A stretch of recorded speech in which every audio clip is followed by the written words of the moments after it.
Assalamualaikum warahmatullahi wabarakatuh. Halo teman-teman semua. Perkenalkan kami dari kelompok 3 yang terdiri dari Lutfia, Hilma Hidayati, Eva Afifah, Veronica Mona, dan Gina Rahmawati.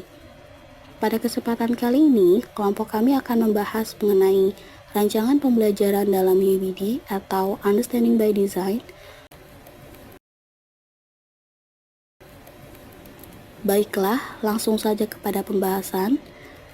Dalam kelompok kami, yaitu kelompok 3, diberikan pertanyaan, bagaimana caranya peserta didik akan terlibat dalam mengeksplorasi ide-ide besar dan pertanyaan penting.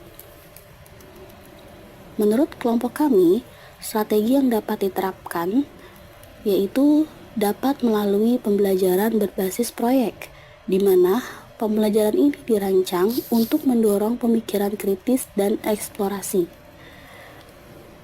Kemudian mereka juga dapat melakukan penyelidikan mendalam, mengajukan pertanyaan, dan menghasilkan solusi atau produk di mana mencerminkan pemahaman atas ide-ide besar mereka. Kemudian, strategi yang kedua bisa melalui diskusi kelompok. Diskusi kelompok ini memungkinkan siswa untuk berbagi pandangan, bertukar ide, serta mempertanyakan asumsi. Di sini, guru juga dapat merancang pertanyaan terbuka yang mendorong pemikiran kritis serta refleksi tentang ide-ide besar dalam konteks yang relevan bagi siswa. Dan strategi yang ketiga dapat melalui pembelajaran berbasis masalah. Dengan menyajikan dunia nyata atau situasi yang kompleks, siswa didorong untuk mengidentifikasi isu-isu utama serta mencari solusi yang kreatif. Proses ini juga memungkinkan mereka untuk terlibat dalam eksplorasi ide-ide besar serta pertanyaan penting yang muncul dari masalah tersebut. Selanjutnya, strategi yang dapat diterapkan. Yang pertama adalah pemikiran sistematis, yaitu mendorong siswa untuk menggunakan pemikiran sistematis dalam menjelajahi ide-ide besar dan pertanyaan penting. Ini melibatkan mengidentifikasi hubungan sebab akibat, pola dan interaksi antara elemen-elemen yang terlibat dalam suatu topik atau isu. Kemudian, penelitian mandiri yaitu memberikan kesempatan kepada siswa untuk melakukan penelitian mandiri tentang topik yang menarik bagi mereka. Dalam proses ini, mereka dapat mengembangkan pertanyaan penelitian yang relevan dan mengeksplorasi ide-ide besar melalui literatur, wawancara, ataupun pengalaman pribadi. Yang ketiga, peran aktif dalam pembelajaran yaitu mendorong siswa untuk mengambil peran aktif dalam pembelajaran mereka sendiri dengan mendorong mereka untuk mengajukan pertanyaan, menyelidiki topik yang menarik bagi mereka, dan berpartisipasi dalam diskusi yang menggugah pemikiran. Dan yang terakhir, pertunjukan atau presentasi yaitu memberikan kesempatan kepada siswa untuk menyampaikan ide-ide besar atau temuan mereka melalui pertunjukan, presentasi, ataupun proyek kreatif lainnya. Ini tidak hanya memungkinkan mereka untuk mengungkapkan pemahaman mereka, tetapi juga untuk berbagi ide-ide mereka dengan anggota kelas lainnya.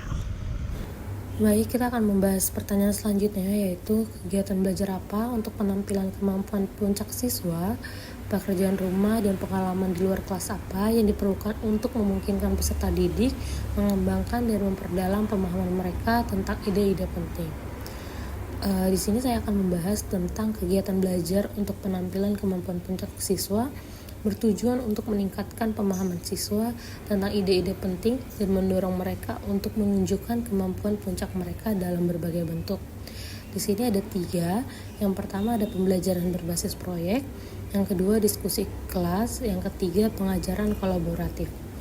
Yang dimana pembelajaran berbasis proyek melibatkan siswa dalam proyek-proyek yang menantang dan bermakna yang memungkinkan mereka untuk menerapkan pengetahuan dan keterampilan mereka untuk menyelesaikan masalah dunia nyata.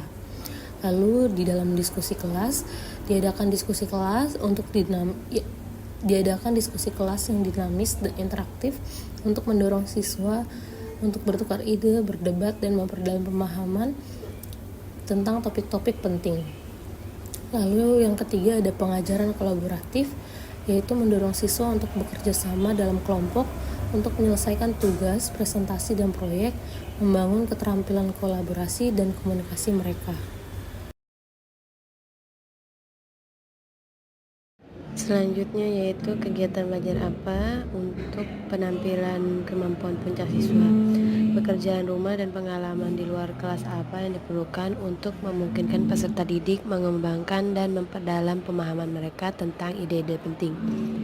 Pekerjaan rumah apa yang diperlukan untuk memungkinkan peserta didik mengembangkan dan memperdalam pemahaman mereka.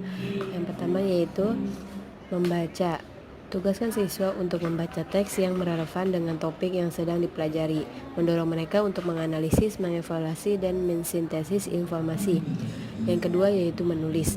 Meminta siswa untuk menulis esai, jurnal, atau laporan yang memungkinkan mereka untuk mengekspresikan pemahaman mereka tentang ide-ide penting dan mengembangkan keterampilan menulis mereka. Yang terakhir yaitu penelitian. Dorong siswa untuk melakukan penelitian independen tentang topik yang menarik bagi mereka, memperdalam pengetahuan mereka, dan mengembangkan keterampilan penelitian mereka. Selanjutnya adalah kegiatan belajar apa untuk penampilan kemampuan puncak siswa, pekerjaan rumah, dan pengalaman di luar kelas apa yang diperlukan untuk memungkinkan peserta didik mengembangkan dan memperdalam pemahaman mereka tentang ide-ide penting. Pengalaman di luar kelas yang diperlukan untuk memungkinkan peserta didik mengembangkan dan memperdalam pemahaman mereka. Yang pertama adalah adanya kunjungan lapangan. Membawa siswa ke museum, situs bersejarah, atau tempat lain yang terkait dengan topik yang sedang dipelajari untuk memberikan mereka pengalaman belajar yang mendalam dan otentik. Kemudian pembicara tamu, undang pakar profesional atau tokoh inspiratif untuk berbicara di depan kelas, memberikan siswa perspektif yang berbeda dan peluang untuk belajar dari pengalaman orang lain. Konferensi dan kompetisi. Dorong siswa untuk menghadiri konferensi, mengikuti kompetisi, atau berpartisipasi dalam acara lain yang memungkinkan mereka untuk memamerkan kemampuan mereka dan belajar dari orang lain. Sekian presentasi dari kami, kurang lebihnya mohon maaf. Wassalamualaikum warahmatullahi wabarakatuh.